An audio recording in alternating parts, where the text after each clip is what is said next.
Hello and welcome to 5 and 5, where we take 5 minutes to ask industry leaders 5 questions on how they're navigating this crazy period. And we have Christian with us today. Christian is the managing partner for Big Ideas Ventures. Thank you for joining us, Christian. Thank you for having me on. So that people get to know you a bit better and we break the ice, I want to know a little known fact about yourself. Oh, quick one. When I was 17, ready to graduate high school, decided to go to a party, had a little bit too much fun, got in a little tussle, and someone did a roundhouse kick to my jaw, broke it, and I basically had to have my jaw shut for pretty much half of the senior year. So it was not a pleasant experience, but it's definitely a learning experience. Wow, my goodness, okay. Well, you got a great jaw, so okay. So Big Idea Ventures is involved in some really innovative projects. Could you share a little bit more about it? Yeah, definitely. So what we are is we are a venture capital fund, and what we're looking to do is invest in the most amazing entrepreneurs globally around the world.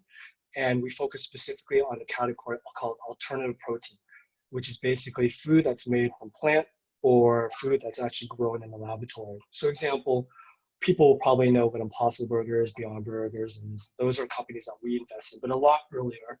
And we invest, as mentioned, all over the world, focus on the sector. Amazing. Have there been any kind of real opportunities that you've seen in the last few months in that industry? We've seen so many innovative companies across the world. I mean, example, one of our first investment was actually out of Singapore. So it's a company called Shock Me, started by 2 scientists, Dr. Sandy and Dr. Kyrie. Both ladies are phenomenal, and they started a company called Shock Me that's growing shrimp in the laboratory. I mean, that's some really cool innovative stuff.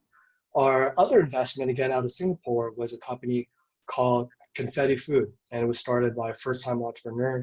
Her name's Betty Liu. She was traveling the world, decided to create these colorful vegetable chips, which taste amazingly well, but most important, they're crispy and they're actually healthy for you, right? So I think even in the midst of this pandemic, we're seeing a lot of cool stuff coming out within the sector, and it's all focused on food because at the end of the day, people need to eat.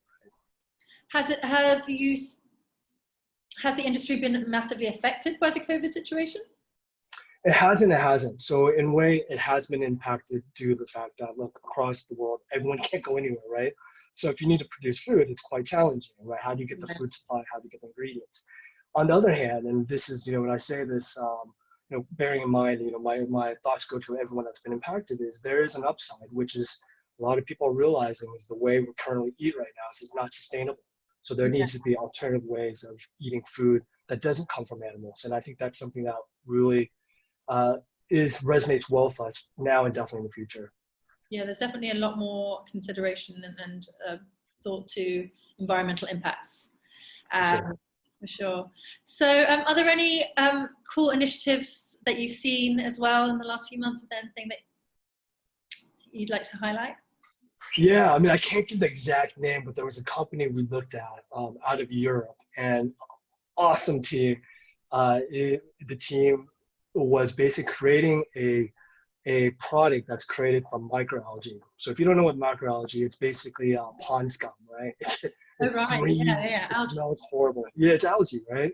So you would think logically it would taste disgusting, it would smell horrible, but this product was phenomenal. Like, you would have no idea that it actually was pond scum, for lack of a better word.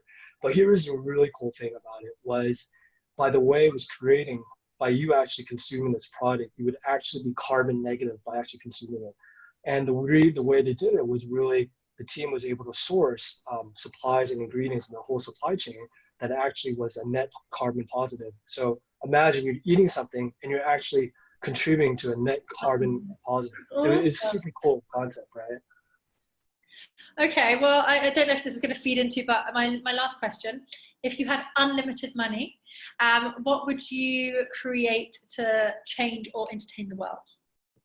God, it's pretty simple. In the midst of this pandemic, which has impacted every single person on this planet Earth, if I had unlimited capital, I would obviously hope to try to find a vaccination that works, right? But the sad thing is, that answer is, it's not about money, right? It's about time. No, exactly. Exactly. So that would be my answer, but hopefully we'll get there, right? So. Okay. All right. Well, thank you so much for your time. It's been lovely talking to you. Thank you, Natasha. I had a pleasure. This is 5 and 5. Bye.